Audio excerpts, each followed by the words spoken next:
Josh Chastain, and welcome back to another episode of Asphalt, presented by Fresh from Florida and powered by Like a Farmer Media. Now, full-length episodes can be found on the Like a Farmer YouTube page or under Like a Farmer podcast, wherever you listen to your audio podcasts. All right, we've got another great show for you today. We're going to talk to Harry Holcomb. He's the engine tuner on the number one car. So my entire time at Trackhouse and Ganassi, he's been the engine tuner for me. We're going to let him tell his story, and he's a big boy, and he's got a lot of wind in those lungs. He's probably going to talk a lot, just prefacing. So get ready to hear his story. We'll look ahead to the Coke 600 and look back at the last 2 weeks. Well, Producer Ben, how was your last 2 weeks at the track? They were good. I was only at the track for one of those weeks. I know. Yeah, you did a lot of racing. You were hard to keep up with. I didn't know where you were. It was I was in one part of the garage. I thought you were here. I thought you were there. Like, it's kind of wild what you had going on, and you have another full weekend coming up. Dover was the site of my first ever triple. With my first Cup race in 2017, I ran both Dover races that year and ran Truck, O'Reilly, and Cup that spring weekend. I was scared to death I was like going to fall out of the seat in the Cup race. But another triple. Felt great and made it to everywhere we were supposed to. A ton of activation up there in Delaware for highway safety and all of our Use Your Melon stuff.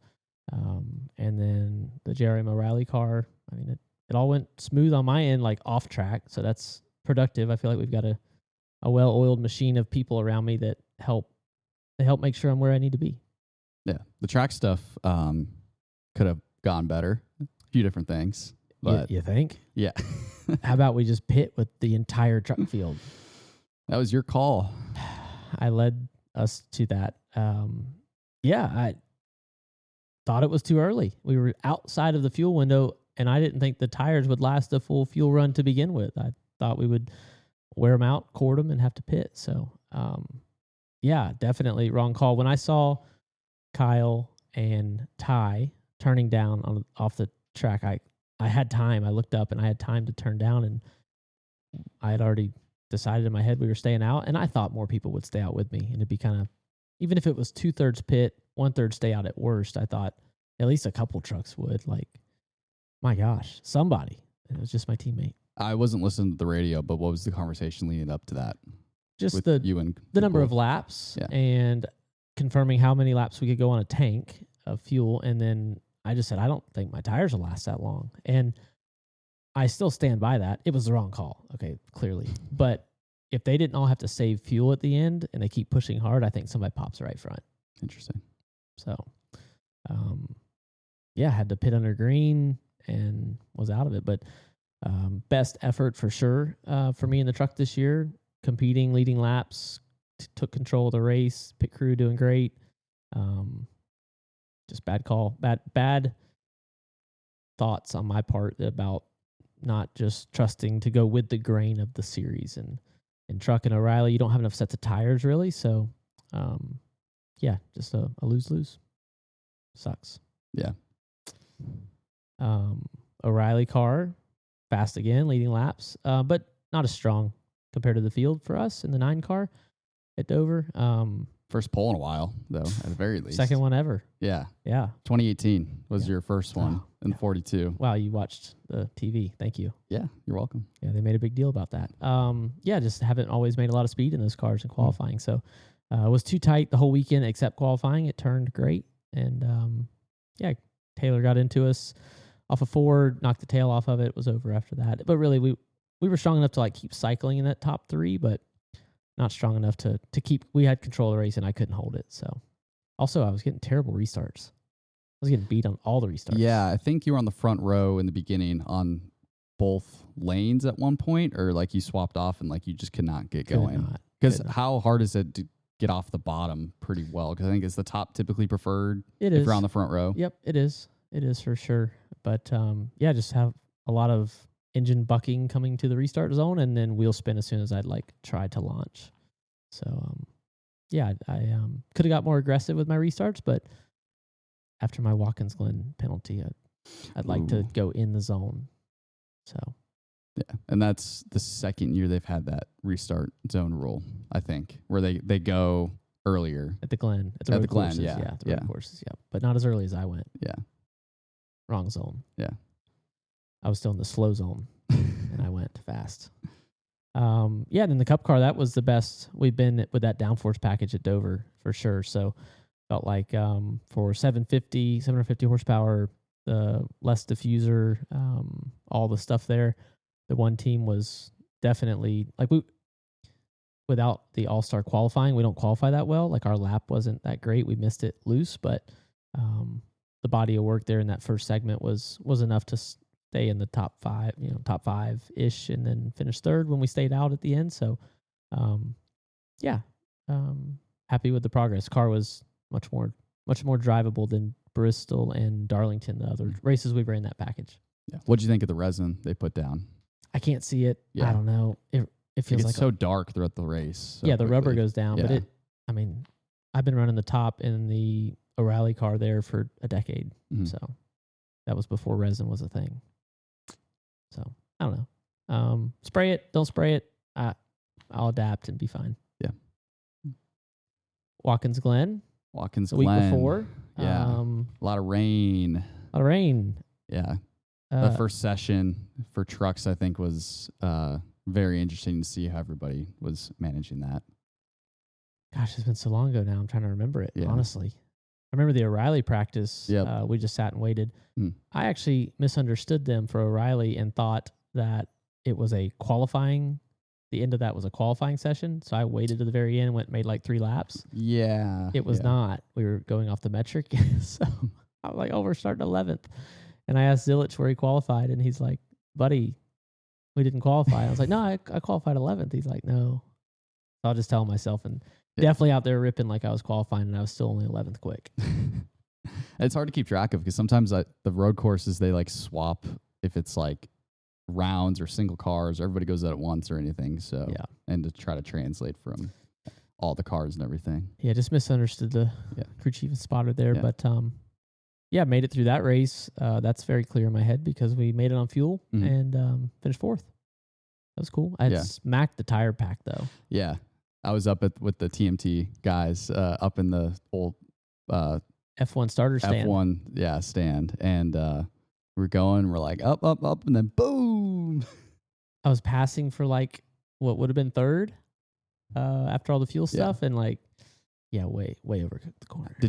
Was that like a rough impact? Because it didn't really seem like it affected the car too much. I ducked in the car. I put my head down.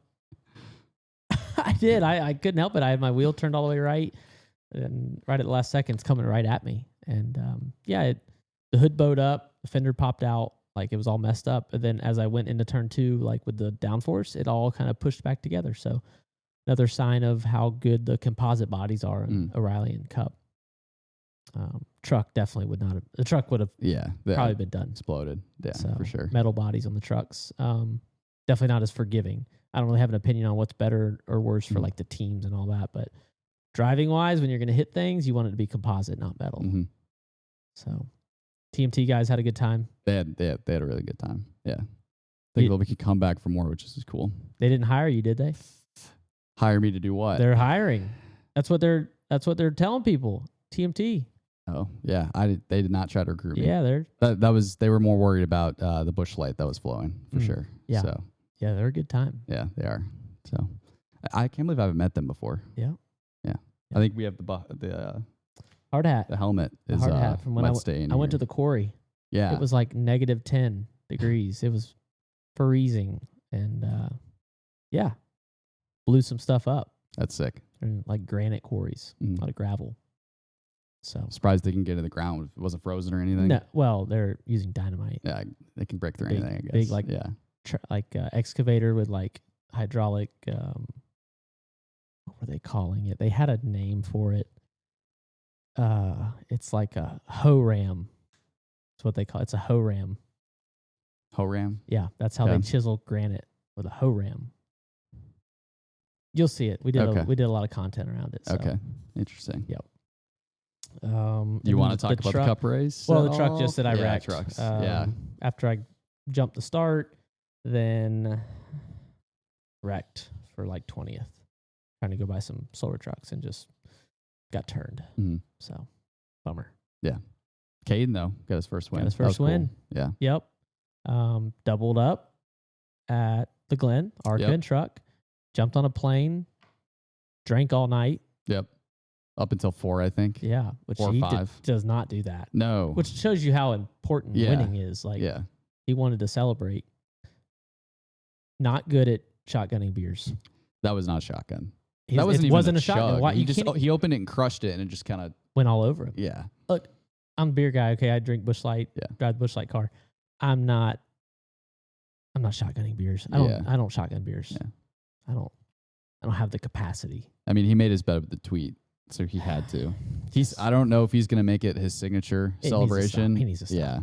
That, and he flew to Ace and won the pro and car store race. Yeah. What is his problem standing on top of these vehicles? That's it. North Wilkesboro, a couple years ago, he almost fell. Yep. And now the Cars Tour. And he did fall at one. I can't remember where it was. Yeah, South Boston or something, maybe. Yeah, he did fall at one of them. Gotta stop. Yeah. Gotta stop. We can't. Caden, we can't. Yeah. He's like, Quit getting on top of the vehicles if you can't stand up there. You got to be careful. Yeah.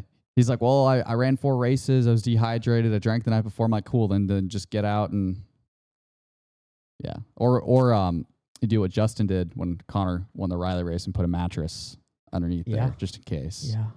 But I saw that leg kind of buckle. I'm like, oh no, here we go. I was screaming. We were watching. We were together. Yeah. Yeah. That's right. Yeah. Yeah. I'm just. Gosh. That would have capped off Caden Honeycutt weekend. Yeah. Sorry, Caden, if you're watching. 4 for 4. Yeah, really impressive. 2, road course of Watkins Glen to late models on a small circle track. That's cool to see. Yeah. That's tough. Yeah. 4 different teams, I guess. Yeah, late model would have been 2 different teams too. Yeah. And so was saw Bruce Cook on Saturday. Or on Sunday. He was pumped after the ARCA win. That was cool. Yeah, because they don't run full time. I know. Nope. They won the West Championship together a few years ago. He put Caden in at the end to get him to the end of the year, and they won that with the Owners Championship. But, cool stuff. It is. All right. Before we look ahead to the 600, you want to talk to Harry? Yeah, let's throw it to Harry and you. Okay. Harry Holcomb, engine tuner on the number 1 car. Let's hear his story and see where he came from. Today, we brought on the show a friend of the 1 car. He is our engine tuner. He doesn't technically work for Trackhouse, but Harry Holcomb is our guest today on Ag Asphalt. Harry, welcome to the barn. What's up, baby? Were you surprised when you pulled in what you saw? Yes and no. Before I knew this was your barn, I thought this was maybe your little side house, like maybe moneymaker, knowing you. Who knows? It looks maybe like a spot for your actual mom to come stay every once in a while when she lives up here, basically. She's got a room upstairs. There's a great guest room upstairs in the house.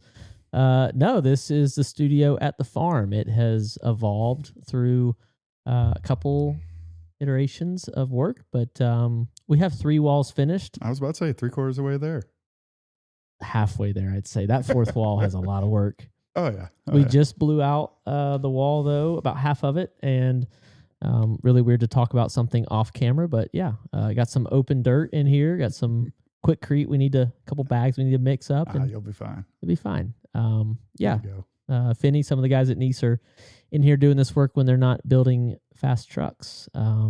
We're just talking. You live right here in Salisbury. Yep. Not far from Mount Ula, where I'm at. Yeah, it was about 10 minutes if that bridge wasn't closed. Yep. Didn't tell you that. Did you go all the way down? Yeah, I figured because it said closed to through traffic, so I'm like, all right, we'll be fine. Yep. I'll just do a little swerve. I haven't seen it in a week. Is the bridge out? Well, they have hoe out there, track hoe, and then I think 2 dump trucks out there sitting in the middle of the road, and I'm pretty sure the bridge is gone or they got just barely anything holding it together. Okay. How long have you lived in Salisbury? Since 2019, I think. Yeah. 2019, bought the house over there. Okay. You were already, we're going to kind of work backwards here, but you were already working at DCR at that point? No. I was still at Hendrick at that point. Oh, that's right. We had a year together at Hendrick. 21. Yeah. Okay. There's a nice little sprinkle for the end of the story, but let's go back. It's full name, Harrison James Holcomb. Oh, yeah. That I just learned when you sat down in the seat before we turned the cameras on. Yeah. HJH. Way too fancy. Go by Harry. I've only known you as Harry. Yeah. I mean, it was a long time before I learned your last name. Probably partway through that first year after I'd known you from being around Ganassi, as I was bouncing around in a O'Reilly car, doing simulator work for the team. And then you drove for us a couple times COVID year, right? No, I drove I drove a Spire car. I don't know if you would have worked on that one. I drove the 77 out of Ganassi. Yeah. Gosh, the Coke 600 and the Daytona 500. Because that's where I put you on the spot. What'd you do? It was rained out and or not rained out yet, but it was raining and we were all sitting in the pit box. And I'm like, so are you driving for us next year or not? And you'd go, But was that in May? It was somewhere at one of those two races. Was a Roval was going on then, so it had to have been in the 600. Right. Yeah. If it was when I was in the Ganassi car, it was either the Daytona 520 or the Coke 600. Yeah. Yeah, I didn't find out. Chip didn't call me until the fall Bristol race. Oh, really? Is when I found out. I had like rumblings that week, but he called me race day of the. I was in the 10 car for the O'Reilly race. Gotcha. And old Ralph was in the adjoining hotel room. He was sitting there in his jockeys. I walked in his room, had our doors unlocked, but kind of half shut. Yeah. And I walked in and he's just sitting there in the chair on his phone and his jockeys. I'm like, hey, we got the cup car. That's got to be a pretty cool moment though. It was. The entire call with Chip was, looked back, it was 93 seconds. Getting hired. Everything we talked about, the car, watermelons, life, call was over. 93 seconds. Yep. Done. Did you have much interaction with him when you worked for him? Not too much. Like I think he was kind of on his way out like the last few years there, but like he was around and stuff, but I didn't really get to know him exactly that well at all. But you technically never worked for him. Yeah. I still technically don't work for Trackhouse. No, you don't. All right. Let's jump back for the second time. You grew up in Illinois. Yeah. You've already said you're saying you're 5'5", 130 pounds in ninth grade. Yeah. Going into high school, I was, about 5'4", 5'6", somewhere in there, 130 pounds. Okay. What happened? Growth spurts, brother. Worked out for me. Yeah. If not, I was going to look like Josh. Oh, okay. Easy. Squeaks, man. That guy. I'm telling you, pound for pound, baddest dude in the garage. Luckily, not many pounds. Luckily, he's only 120 pounds. Yep. So he's not that big. So what's life like growing up in Illinois? I don't know. Like, how big was your town growing up? Where I went to school in Fort Myers, like North Fort Myers and Fort Myers, big. Okay. Yeah. All right. Were you actually from Fort Myers, or were you just a small town going to Fort Myers? Yeah, we grew up in Alva, which does have a school that I never went to. We always went into town to go to school. Okay. No, so grew up in a town of 1,700 people. Graduated with I think it was 38 people, something like that. So it's like small town Illinois, and that's like 7-8 schools 7-8 towns going to our school. Going there, and it's cool. I don't know. It's like the typical small town thing where, the first time you get pulled over by the cops, you're gonna get away with it, but he's calling your dad, which is worse, 10 times worse. Like I had buddies growing up where he got in trouble doing whatever it was. His dad drops me off, and my dad asked me so what's the deal? What happened? Why? I told him to do it, trying to take some heat off of him. I get the same punishment as him. Yeah. And I'm like, you got to be kidding me, man. I'm trying to take some heat off a buddy here. And right. Get the crap into the stick. It's got to be long enough now. What were you doing? Oh, nothing. Being idiots, being kids. Okay. Sliding around corners, going 60 and a 30. Yeah. Stupid stuff, Okay. But have you always driven a truck? No. Nope. Grew up with, first car was a 67 Impala that I still have. And bought a GTO after that. Whatever. I was the hot rodder kid in school, definitely. Yep. I grew up drag racing and everything. So okay. Actually got my dad's drag car in my garage right now, fixing it up. But would you go to a drag strip, and what was the name of that racetrack? We would go. I mean, we went all over. Like St. Louis, we raced at probably 100 times. Okay, like that's why I'm so familiar with that track. Like we used to park underneath the grandstands. So like right at start finish line, we would park underneath them for free shade. Okay, at the drag strip. Yeah. We actually raced there, drag race there before it was the circle track was even there. Like Really? Oh yeah. Dang. Yeah, it's wild. Yeah. Drag strip went the other way too. Went towards the interstate. Was the surrounding area in St. Louis in general a similar feel to how it is now? That was a graceful way you put that. And I don't know. I was too young for that. Yeah, really. Just into the drag strip, riding in the truck and out. We always used to take the golf cart across the street to that gas station there and grab supplies and stuff. Okay. When we were there the weekend. What was your first job working around the drag car? What they have you doing? I mean, it was me and my dad, so I mean everything. You know what I mean? Like it was where I learned to love cars. Mm-hmm. Like we just grew up dealing with cars all the time. Not saying that we were broke by any means, but my dad was frugal with the race program, and it was definitely one of those deals of if we can't really do it here, we're not going to do it at all. So you figure out how to do a lot of stuff. Yeah. So fall in love with racing. Dad has you working on the drag cars. Yeah. What's the timeline? Through high school, you're going to go to school somewhere, learn more about motors and... Yeah, went to School of Automotive Machinists, which highly recommend.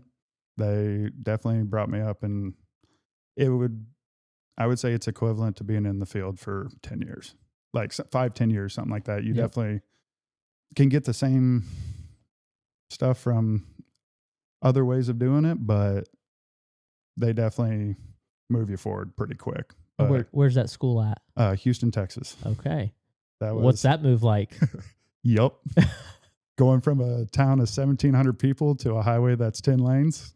I was scared to get on the interstate, brother. Like it was wild. I bet. I remember waking up. So we went and visited school, and me and my dad bombed down there one night to just go check it out or whatever. And I wake up and we're like, it's dusk and we're entering Houston there, and literally it's rush hour. And I'm like, oh my God, I am never getting on this again. Yeah. And whatever, 2 months after being down there, you're juking and jiving and having a good time now. Now you're driving. Do you ever drive the rental van to the airport? No. Who's the new guy? Too Tall is driving it now. It was Stan. Yeah. But both Randy and Steve do not want to drive it whatsoever. No. I honestly hate driving. I do too. Numb scrolling in the back. I don't want to drive either. I just rode with Chase for the first time recently. Dude. That was something. That was an experience. Oh yeah. The race out of the track we need to use our melon sometimes. It's wild. Yeah. It's surprising that there's not more problems after the race. Yeah. I'm not going to try to jinx it. No, me either. Moving on. So we go to school. How many years is that? About 2 full years. Two full years through the summer and everything. Okay. Out of there, do they help you get a job? Oh yeah. And do you get to pick like the kind of the form of racing you're going to go into, or the form it's not racing specific. It's not racing specific. Like a lot of people will just go work for whoever Joe Blow machinist machine shop for doing anything from a Caterpillar head to Homeboy street stock down the road or whatever. But they definitely help out. They have a lot of people throughout the industry, and they will try to help you get into the area but they're not guaranteeing anything, obviously. Nope. But I ended up lucking out and getting a job at Schumacher Drag Racing, DSR. Yep. And straight out of school, and worked there for 3 years or so, programming and running CNC machines and working on cylinder head stuff. Nothing too crazy. Where's that shop at? Indy. Okay. Indianapolis. So you moved to Indianapolis. Yep. So me and Farrell were in Indy Like he left as I was getting there, and they were in the same shop that I was in. Really? They rented a bay or not a bay, but like it's this giant shop that Schumacher built, and it's almost like the rent shops around here, whatever, you can rent a section of it. Yep. Well, Pharaoh was like 2 months before I got there. He moved down here because that's when they moved. What was this brand? KSR or what's it? Casey's. Casey's deal. Yep, down here. Kane. Yeah. KKR. Yeah, That's KKR. not KSR. Gotcha. Well, that's probably better for everybody that y'all didn't cross paths then. And I think that made it better now. Oh yeah. Yeah. Oh, yeah. But it was definitely a small world situation. It was like, oh dang. So you're in that group of drag racing where like they make a run and pull the chute, and then y'all have to completely rebuild the engine between runs. You're on the team doing that? No, I was at the shop building the parts. You're at the shop preparing the trailer to go out, the hauler to go, and so they have all the parts to swap. I mean, I've only been to one of those races, and the rebuild process between runs is wild. Yeah, it's crazy. I mean, talk about job security. Like, I'm the one making your parts, so yeah, I'm good. Yeah. How long there at Schumacher's? 3 years. Okay. 3 years. What years is that? Like? So that would have been what I think it was like 12 to 15. Yeah, 12 to 15. Okay. There. What's next, and why do you leave? Was kind of chasing money a little bit. I felt like doing a pretty good job for not as much pay as I was should have been getting. So went searching for money. Yeah. And guess where there's money? Cup racing. But a little stop in between there, built motors for Gravedigger for 6 months. What's the kid Harry, the 4 foot tall Harry, think about that? If you could go back and tell that kid. Oh yeah. Like, were you a Gravedigger fan? Oh yeah. I was too. Oh yeah. Without a doubt. Tom Manson, like, go on. I had a cousin. Dennis Anderson for sure. Cousin Trey, big Max D fan. Gravedigger all day long. Oh yeah, without a doubt. And then did you ever do the deal if like both of his headlights were on? Oh, that man, he was on that night. Oh really? Like, he's ready to go. Okay. I don't know why. Turn one on if it was a bad night. No, I think it was just like the wire would come out. Yeah, those bodies are just getting destroyed. They are. Yeah, I've seen them up close in pictures, and it's like, oh, they're held together when they crash them with duct tape. Yeah, yeah, zip ties and Oh yeah. Yep. That was pretty cool working out there, honestly. What do those engines run on? Those are methanol, and it's nothing too crazy, but I mean, they make 1,500 horse. Like, they're catalog orderable big block Chevys. Really? Yeah, with blowers on them.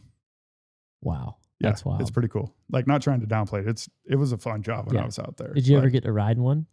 No, so that was one of the biggest regrets. So like, they were actually pretty cool about it. They had a whole little like test track there and everything, and like there was a lot of people that just jump in it, or they had like a ride around deal, a van that had 6 or 8 seats in the back. Yep. And they would just let people go out there and just try it out, see what happens. And it's like, that's one that wish you would have taken. Yeah. Well, if Justin ever says you can drive the Cup car, you better take it. Yeah. 6 months there. I actually did get to drive one. Where at? Vegas for the burnout deal. Oh. Yeah. And we actually had real motors in them. Really? Oh yeah. Yeah, that was pretty cool. First gear? No, like we drove. But did you grab another gear? Yeah. Oh yeah. I mean, that's the key. If you can get to another gear and keep the wheels spinning, that's Can you where do it it gets without fun. lifting off the throttle? Not that I'm going to tell you about. Come on, power shifting's good. Yeah, it is. So 6 months. 6 months there, and then opportunity came. Yeah, in the NASCAR. Buddy of a buddy knew Scott Maxim was looking for a tuner, and I showed up for it. Interviewed, not knowing a dang thing about cup racing, anything, brother. Like, and this don't would get me have wrong, been like 2016. 16. Yeah, right at the beginning of 16. I started. It was like right after my birthday in January there. So it was like January, let's say 25th. And I show up at Daytona like 2 weeks from that. I had no idea what I was doing, brother. Like, Kyle's driving the car. No. This was with Michael Annette. Oh, this was with the first year I was in with the 51. No, 46. 46. Yeah, Jeez. that was when I'm Boyer. guessing all the wrong things. No, you're good. It Allgaier was in the car, that 51 car, the year before that, and then that was the year with Boyer. That was wild. Your first year in Cup, teammates Annette and Boyer. Yeah. Oh yeah. Yeah, I bet that was wild. Yeah. I will say, like, Michael was very gracious to the crew guys. Like, anytime we'd go anywhere, he would take us out and take us, whatever. In Vegas, we would go hang out. He'd buy dinner here or there, whatever. It was very cool. But, like, it seemed like everywhere we went, we were doing something. So, like, that first year was, like, we didn't run well, but it was very fun. Like, make sure nothing falls off the car. Yeah. And just have a blast. Yep. It was pretty cool. Gotcha. But you're working for Hendrick Engine Shop. Yeah. Yeah. And were you a Hendrick fan as a kid? Did you have a NASCAR race car favorite? Brother, like, growing up drag racing, you're like, oh, that stuff's lame. Yeah. Those are toilet bowlers. And now here I am. And the best part is, like, my dad gave me crap for like, he knew why or whatever. Like, it was very good money for what we do. Like, it's the best money you can make in the United States doing my job. Mm-hmm. And he gave me crap stuff like, oh, whatever, roundy round boy. And now you talk to him any Monday. So what happened this week? And why did this happen? Tell Ross to get on the throttle. Yeah. Let's go. Blah, blah, blah. And I'm like, oh, now look who's a fan. Mm-hmm. That's got to be, yeah. I mean, I was always a fan of NASCAR. That was my biggest sport. So I just have a hard time, wrapping my head around not thinking that, like, NASCAR is the highest level of racing cars. Yeah. But I could, if I got into drag racing, I think I would be in your shoes, where it's like, oh, you just think it's just a straight line. You just mash the gas and then you lift and that's it. I mean, I feel like that's a good engine guy to have. Yeah. The one that's worried about going the fastest. Yes. Yes. Yep. You're at Hendrick. Mm-hmm. You're then assigned out. Is that H. Scott you're at first on loan to them? Yeah. Or what's that? Harry's? I don't know how. I come with the motor. Mm-hmm. The rental program, I come with the motor. Yep. So then after that, they shut down at the end of that year or whatever. And there was a lot of movement, because I think that's when Stuart Haas also went forward that year. Okay. So there was a lot of movement between different people going to different cars here, there, and everything. And luckily I roomed with Will. Did you know Will Gray? Know of him. So I roomed with him when I first got here. He's like, yeah, just stay in my spare room or whatever. Well, we became pretty good friends out of the deal or whatever. And he was on the 42 at the time. Yep.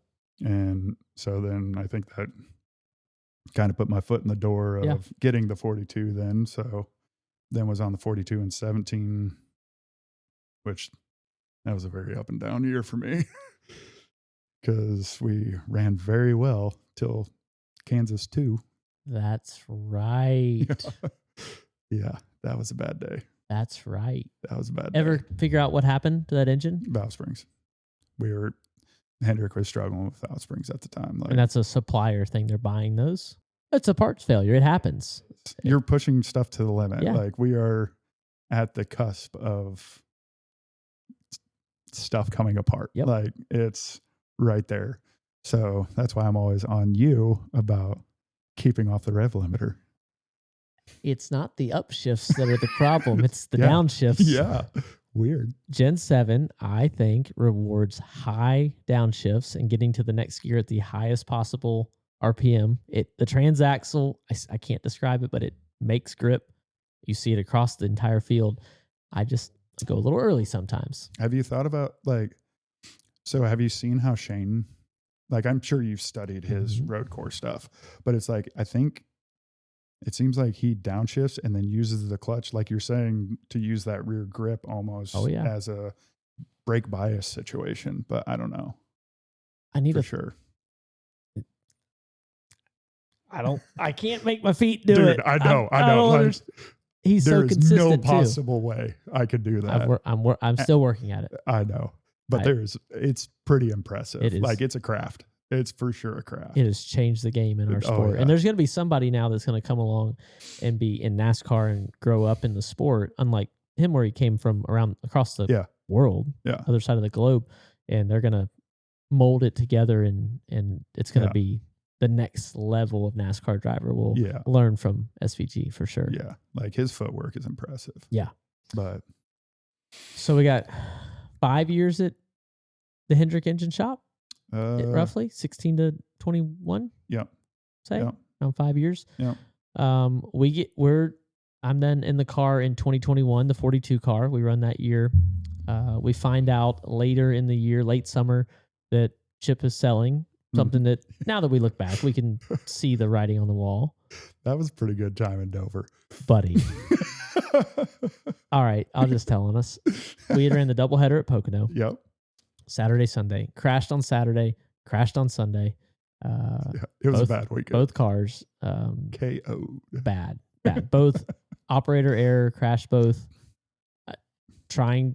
We were trying to push it. Yep. We were slow. Yep. And crashed in turn 2, and then maybe cut a tire off 3 with Bell. Yeah, something. Racing around Harvick and Bell, 2 good cars, but I was driving way over my head. Crashed. So then we have the Gen 7 wheel force test for Chevy, and Phil Surgeon drove us from Pocono to Dover.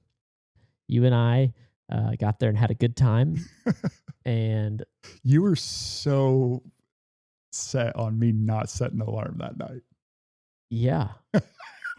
Well, it had been a bad weekend, and we didn't have to get on track till the afternoon. Yeah.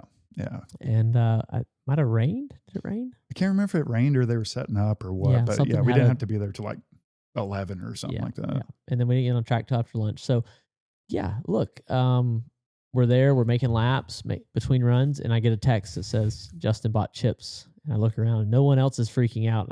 I know what I can tell just by the 3 words what it means, and make some calls. And we're all freaking out then as word spreads, and then they're like announcing it right then. Well, it just like you had like a 5-minute head start on us. Yeah. Because then it comes over J-Ski, and we're like, what the heck? Yeah. Man? Why are we even here working? Yeah. What are we doing right now? So making that switch to Trackhouse, it took about a month for me to get hired. Yeah. Then they decide they're going to go with the ECR engines out of Welcome. But you stay on the 1 car, which would not have been the case in most scenarios. I don't feel like. I don't feel like other engine tuners can make that transition situation. It was definitely weird because it was the best of both worlds kind of deal, because HMS was losing 2 cars.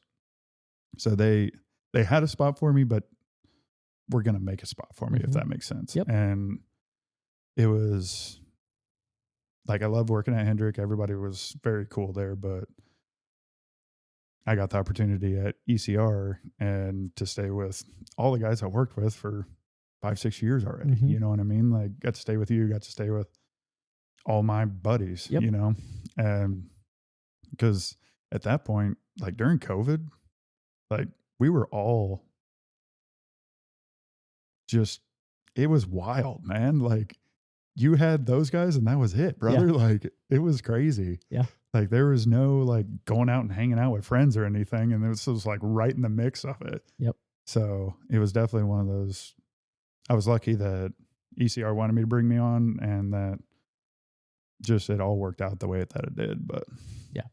So you stay on. Do you spend any time up in Welcome now? So this year's probably last year and this year is probably like the most. I probably go up there once or twice a month, something like that. But I'm mainly down at Trackhouse. But for the first like 2 years, I was taking care of both cars down there or whatever at the shop. Yeah. And then they'd bring a tuner to the track for it. For the other one. Yeah. Yep. Well, we couldn't do it without it. And we've been very fortunate. Don't you dare do this right now. But look, I mean, we've had a good time. Yeah, we have. That year, what was it? 22? Yeah. that we ran that we were unstoppable. Yeah. Like that year was one of those cool years that every weekend you unloaded and you're like, we got a chance to win this That's weekend. right. Every weekend. That's what you work for. I know. Like it was cool. Yeah. It was fun. What That's why I damn shook like a maniac after the Martinsville deal. Like I heard you hit fifth. did you? Oh yeah. I heard like because you hear everybody and then you hear oh no and I'm like oh no what he's doing that and that's when and I hate that they show that video because it's like raw emotion but like I'm embarrassed of it now. Like, don't be embarrassed. but I look like a maniac. Look like I was about to tear Justin you in half. did. You about broke his shoulder. You're like you're just gonna take a limb with you out of the front stretch and like sacrifice. Yeah. This is what I'll give you for putting us through to Phoenix. It was wild though. It was one of those like raw emotion because that day was so up and down, brother. Yeah. Like it was wild. Yeah. Yeah. Core memory. Oh yeah. Never forget it. For sure. What about fifth gear in Dover? Look, early on in Gen 7, getting into fifth gear was not natural. I can't even tell you how many times in the simulator I'd be out there, I'd like pull on track. But even before we had ever ran the car in real life, we're running all these runs in the DIL. And I'd be out there making laps, and then they'd come on and hear, Ross, are you gonna put it in fifth? Oh, sorry. I was only in fourth. And then I end up doing it at the track. I'm out there running fourth. Was I hitting the chip? Yeah. Barely just getting like, up to it. Yeah. Just barely, and I'd lift. And somebody asked. I think Keith came over because Keith was doing that wheel force deal at that time. And he's like, I can't remember. I think he might even told you we were only running 4 gears there. Yeah. Like it was like a Martinsville deal or whatever. Yeah. But we had no idea what we should be doing. Yes. It was wild. Like looking back on it, we didn't know what we didn't know. Like it was wild. I finally grabbed fifth off of turn 4 and had like way more speed is the way I remember. You drove her in deep, brother. First time I had a whole nother gear. Yeah, lifted, slid through the corner, caught it. I mean, Can't believe I caught it. Like it was like one of those like, oh, we're going home early. Yes. Yeah. GM is about to be mad. I needed a few minutes to gather myself after that. Yeah. Yep. Well, what's next? What's next for you? I don't. How many years do you want to do this? I don't know. Me either. So I don't think it's a wrong answer. Honestly, like I've talked to Kendall a lot about that. Like just trying to figure out life, dude. Like, I don't know. I'm not sure. Like I watched my dad get older and it definitely, I don't know if the right word is wears on you, but it's definitely like this. I'd like to see him more. I'd like to see my parents more. Like it's crazy in the last like 5 years how much you can see the change. Yeah. You know what I mean? Like, I don't know if you've seen it with your parents or not, but it's like my parents are becoming grandparents. Like they've got grandkids, like my sister's got my little nephews and everything, but it's definitely crazy watching it. So it's like, and I'm not saying I won't do it for another 10 years. I don't know, man, right. But they still live in Illinois? Yep. Still live in Illinois. Yeah. Whole family still lives up there. Besides me. Yep. Same here. Everybody's in Florida besides me. Yeah. I mean, we see it. We see our peers choosing to take jobs in the shop, right, where they're not traveling on the weekends. So it's up to everybody. We all get to make our own decisions. We're in a great sport where we can choose that. And as long as you pull your weight in the shop, for guys that come off the road or young guys that want the opportunities going on the road, I'm like, hey, sign up for what you want. Let's go do it. Yeah. So yeah, whatever you decide to do. It's definitely a weird decision for me though, because it's like, all right, now I don't get to see the guys I've worked with for like the past 5 years or whatever. For sure. We'll talk about Kendall real quick as we wrap up. I see you smiling a lot these days, man. Talk to me about it. She's a rock star, brother. Like, how'd you meet? Floods in Pocono. Yeah. Yeah. What's that mean? You never been to the Floods bar? Didn't you stay at the when we used to stay in what town is that we stay in Pocono? It's not. I don't know. She's gonna kill me now because I should know this. You met her at Floods. Yeah. Okay. At a bar in Pocono. You're there with the guys? Yep. and you're brave enough to go talk to her. Oh yeah. It was honestly to try to set up a buddy. We had some, you know Corn Dog, don't you? Yeah. This was long before he had his girlfriend now, but it was, all right, pick a girl in the bar and I'll go hook you up with her. And I show up and I was like, I'll be the liaison. Yep. And turns out I was actually the one that was getting the girl. So, okay. Yeah. She made the move down here. So it was kind of a weird deal. So before I even told her I was living down here, she told me that she's like, yeah, I'm actually moving to Concord, North Carolina. I'm like, what? What made you choose here or choose there? And she goes, I don't know. I just like Charlotte area. And I'm like, you got to be kidding Who me. picks Concord? Yeah. I'm like, you got to be kidding me. Yeah. And I was like, well, look me up when you're down there because I live about 15 minutes from Concord, actually. And so she did. And yeah. Been good ever since, brother. Awesome, man. Yeah. Like, she is honestly a rock star. Yep. She's way better cook than I can ever be and keeps me fat and happy. Okay. God, dude. All right. Well, on that note. No, I didn't mean like weird, but like she's an awesome cook. Mushy here. Come on. Oh, shit. I'm just saying, like, I've been 240 plus or minus 10 pounds since I literally hit that growth spurt. I've been 250 for the past like year and a half. And it's like, God, I'm way too fat now. What's your favorite meal that she cooks? Had to put me on the spot. Yep. Schnitzel. You ever had schnitzel? No. It's like a pork tenderloin. Okay.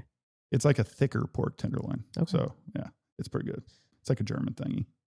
All right. Yeah. That sounds doesn't. Brother. I mean, don't bring me some. I'll try it. Dude, you don't even know.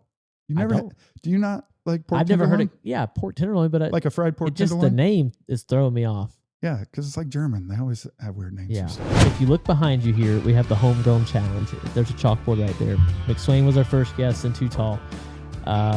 Score's currently 6-4. So McSwain knew more about Florida than Too Tall did about Arizona. So Illinois. Yeah. I did give you the heads up earlier today to just be thinking about fun facts about Illinois. All right. So I didn't want to look. I watched a few of the episodes. I didn't want to look because I didn't want to try to cheat. I wouldn't say. I wanted to be natural. Oh, I wouldn't have. I would have definitely cheated. What's the capital of Illinois? Springfield. Who is the governor of Illinois? Good luck, but I'm going with he's going to prison after this. Illinois is the country's #1 producer of what crop? Corn or soybeans? Give it to you. Soybeans. Name 3 NASCAR drivers from Illinois. Yeah, I think this one's a trick question. Other than Justin Allgaier, I have no idea. Pass. Okay. What is Illinois' nickname? Land of Lincoln. Prairie State. Oh. What state borders Illinois? How many do you want? Just 2. Wisconsin, Indiana, Kentucky. You got any more? Missouri, Iowa. There you go. Done. Yeah. True or false? Illinois has more farmland than California. Ooh. I'll take false just because of how big California is. That is false. It is true. Dang. Name a track located in Illinois. Cup track? Joliet. Street course of Chicago. Yep. Okay. That was a pretty good run there. Okay, who's the other driver? They said Danica Patrick. Really? That was the one we were trying to say earlier. Indy and NASCAR. I didn't know she was from Illinois. I thought she was like California or something. Okay. Fred Lorenzen, Tom Pistone, Ted Musgrave, Allgaier, Bobby Dotter, Sal Tavella. There's just a. Do you know any of those guys? Nope. There's just a Bobby, comma. Bobby Wawick, Wawak, and then Gary Bettenhausen. Do you know the state fruit? State fruit. Other than corn and soybeans. An apple, maybe? Gold Rush apple. Okay. I was about to say, that's like the only thing other than corn and soybeans. Like, dude, I understand you're from a farm, but I don't think you understand the magnitude. Like, you've been to the Farm Progress show in Decatur. Yeah. Like, wild. Once you go outside of Decatur, so You were actually like 20 minutes from my hometown when you're in Decatur. But like Decatur, Springfield, and Peoria, I'm right in the center of those. Like the geographical center of Illinois is like 5 miles away from my house. Yeah. It's wild. Really. So Illinois has got more farmland than California. That's what they said. I guess with the mountains and stuff. All right, Harrison. Thanks for coming on, buddy. Oh, dude. Anytime. Appreciate it. Georgia Boot wants to say thank you. Big Ben's going to hand you a pair of boots. Sweet. We'll get you upgraded here. Heck yeah. That'll be nice. Been needing a new pair of boots. Thanks for taking care of me on the one car, and thanks for riding over here to the studio, buddy. Oh, no problem. All right. A big thank you to Georgia Boot and Harry Holcomb for sitting down and telling us his story. I told y'all earlier, I know Harry. I've known him too long. He had a lot to say. But super cool. He makes the power. There's a lot of people around him that help him do his job, but ultimately it's on him for the number one car specifically. Like if it doesn't crank or something's wrong, it's on Harry. So a lot of responsibility and a lot of moving parts there. He keeps going. So appreciate it. It's cool when you get to work with people that become buddies. And for me, Harry is definitely a buddy of mine, and think a lot alike. And he's just a lot stronger than me. So I don't mess with him too much. So again, thanks to Georgia Boot and Harry for sitting down. But let's look ahead to the 600, buddy. Let's do it.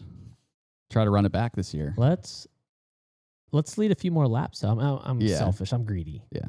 I don't want all the drama. Or have, at the very least, use the same car for both days. Yeah.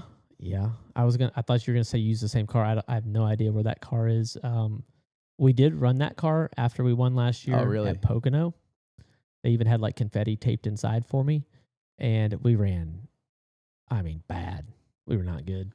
And we got back and they ripped the confetti out and threw it away. And I was like, that was a stupidest thing. Yeah. One-time use. So it wasn't a magical car.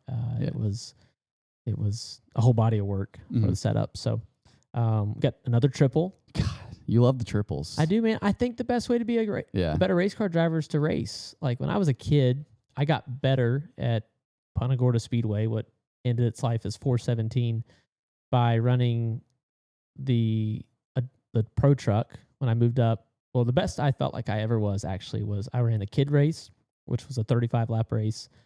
It was my final race in the kid class, and I was moving up that night at our championship ending night. So I ran the kid race, and then the adult race in the truck, and then the late model. And I practiced all of them Friday and Saturday. I qualified the truck for the kid race, and then stayed in the infield, and they pulled the adults out. I got the pole in both races with the same tires where everybody else had new tires. Still got the pole, and then ran okay in the late model, but driving like the late model helped me in the pro truck. Same thing now.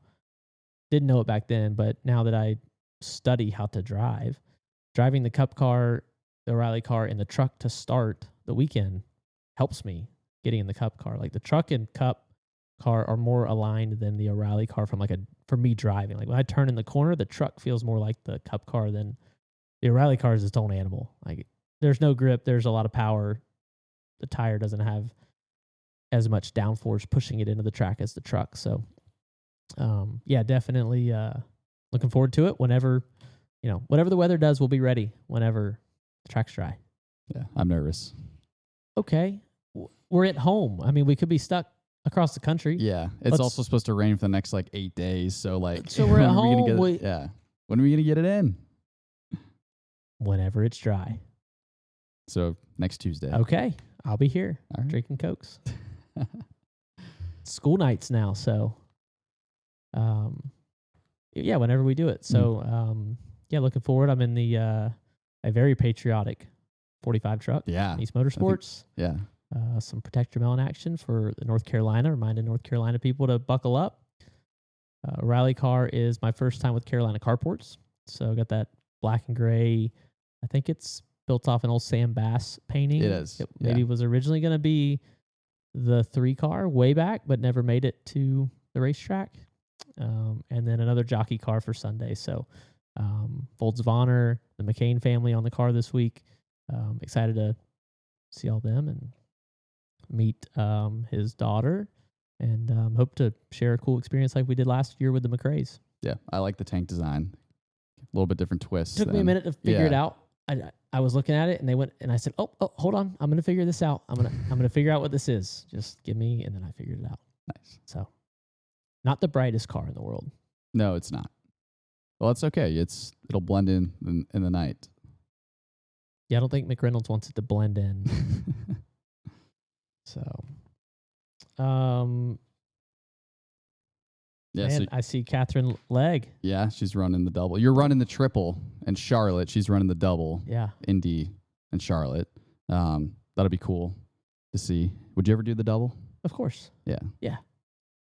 I mean, I've never, I wouldn't know an Indy car if it was parked right here at the farm. I drove a Skip Barber open wheel car for like 7 laps around COTA one time when I was there for a school. I was there for the stock car class, but they let me take the open wheel car out.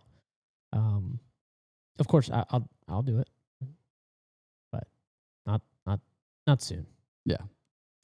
Do you know Catherine very well? I've never met her. She's awesome. Yeah. I was teammates with her back in the day, almost probably 10 years ago at Johnny's.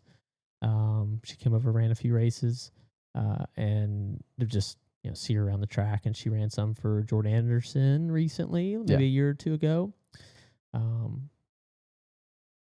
Got an awesome accent. She's cool girl. Yeah. So, yeah. Rooting for her. Hope to pick her brain when she gets back to see how it all went and talk to her. So, yeah, running for BJ. Yep. Live fast. Yep. They're kind of running a lot more races this year, so that's cool. Have you seen their new shop? Yeah, I've driven by it. I haven't been inside it. Yeah, it looks really nice. I've seen a couple of videos. They have like a really nice lobby and everything, and I don't know, maybe BJ is getting back in the game. BJ has nice things. Yeah. Nothing BJ has is knowing BJ as long as I have and living relatively close to him and seeing his property and knowing what I'm building here is we laugh at each other for good reason. Like we're buddies, so it's cool. But wish him all the luck. If she gets here, just runs all the laps, that's a win when she gets back to the Cup car. So yeah. All right. That it? I think so. Okay, buddy. Buckle up. That's right. Crack your melon. Yep. Be safe this weekend. Stay dry. Absolutely. Are those Georgia boots waterproof? Oh, I don't see the waterproof tag. I think I told you, but Watkins Glen weekend, I fully tried out their waterproofness, and I think what I was stepping in was beyond what they were rated for. I think I was stepping in one of the Finger Lakes at the exit of the bus stop. Why did you go off the walking path area? Because I remember this. You like tried to go around the water into the water, and you went into the deep water. So there's a rule for the photographers is you're supposed to stay like a certain distance away from the blue guardrail, and it's around like 3 to 6 feet or something like that. So I personally don't like standing near it when I don't have to shoot because it's. I mean, if you're 3 feet away, 6 feet away, and a car comes towards you, like I don't think that's going to stop much. But so I was walking, 15 feet away from it, and it's like it's probably a foot of flat, and then it's kind of like a slope, basically. So I was walking like right down the middle of the slope, and it's a group of us. We're walking along, starts getting muddy. And then all of a sudden it starts getting really wet. And then I take a step and my boot just goes straight in the ground. So it's at the top of the boot and I panic and I'm like, okay, I either try to jump to the left or I jump to the right. And I chose right and I went all halfway up to my knee. I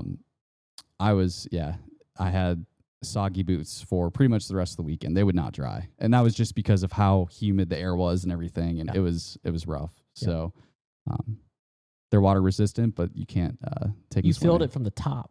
Yeah, like they went in. Oh the yeah, top, yeah. so. The water was so high. Yeah, it went in. Yeah. So it wasn't like. I mean, if I would have I was stepping in puddles all weekend and I was fine. But you just can't step in a lake. Yeah, that was there. I'm not in Georgia boots today. Telling on myself here for those on the audio podcast. Also, wasn't just laughing as you definitely used your hands a lot to describe the angles of the ground. Yes, and everybody on audio had no idea. So. You did a good job verbally saying it too. Then everybody watching the YouTube page, like a farm YouTube page, there you go. They're going to see it. But left on the Hey Dudes that came from the Jockey 150th anniversary.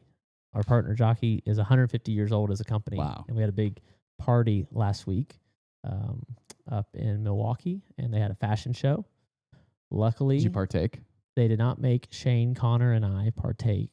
in the underwear fashion show. Oh, yeah. Nobody wants to see that. They had talent for that.